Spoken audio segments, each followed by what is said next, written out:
வணக்கம். மனிதர்களுடைய உள்ளத்திற்கு இரண்டு இயல்புகள் உள்ளன. ஒன்று தன்னைத்தானே சுருக்கிக் கொள்வது, இன்னொன்று அளவு கடந்து விரிந்து செல்வது. உள்ளத்திலே தோன்றக்கூடிய எண்ணங்கள் தன்னலத்தோடு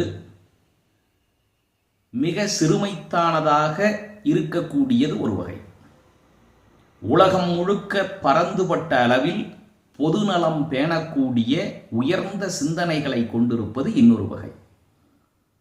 தன் பெண்டு தன் பிள்ளை சோறு வீடு சம்பாத்தியம் இவையுண்டு தானுண்டு என்போன் சின்னதொரு கடுகு போல் உள்ளங்கொண்டோன் திருவோர்க்கும் பயனற்ற சிறிய வீணன் என்று பாவேந்தர் எழுதினாரே, அது வள்ளுவர் கூறிய கருத்தினை அடியுற்றி. உள்ளம் என்பது எப்போதும் விரிந்த தன்மையாக இருந்தால்தான் அந்த உள்ளத்திலே தோன்றுகின்ற எண்ணங்கள் உயர்வானதாக இருக்கும். அது வாழுகின்ற சமூகத்திற்கு நன்மை பயப்பதாக இருக்கும். உள்ளத்தை எப்போதும் சுருக்கி கொண்டதாக, குறுக்கி கொண்டதாக, மிக சாதாரண எண்ணங்களால் உழல்வதாக, தன்னலம் பேணக்கூடியதையே தலையாய நோக்கமாக கொண்டதாக இருக்கக்கூடாது என்று வள்ளுவர் கூறுகின்றார். அடுத்தது, நட்பு என்பதே துன்பத்திலே துயரத்திலே நமக்கு தோள் கொடுக்கக்கூடிய தன்மையுடையதாக இருப்பதுதான்.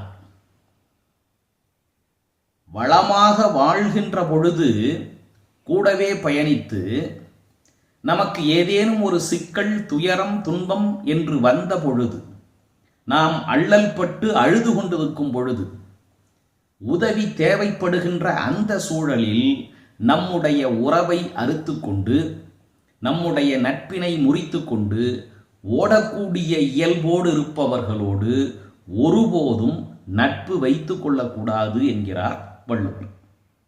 நட்பு ஆராய்தல் என்ற அதிகாரத்தில் அவர் கூறுகின்ற அருங்குறள், உள்ளற்க உள்ளம் சிறுகுப கொள்ளற்க அல்லல் கண் ஆற்றறுப்பார் நட்பு. நன்றி, வணக்கம்.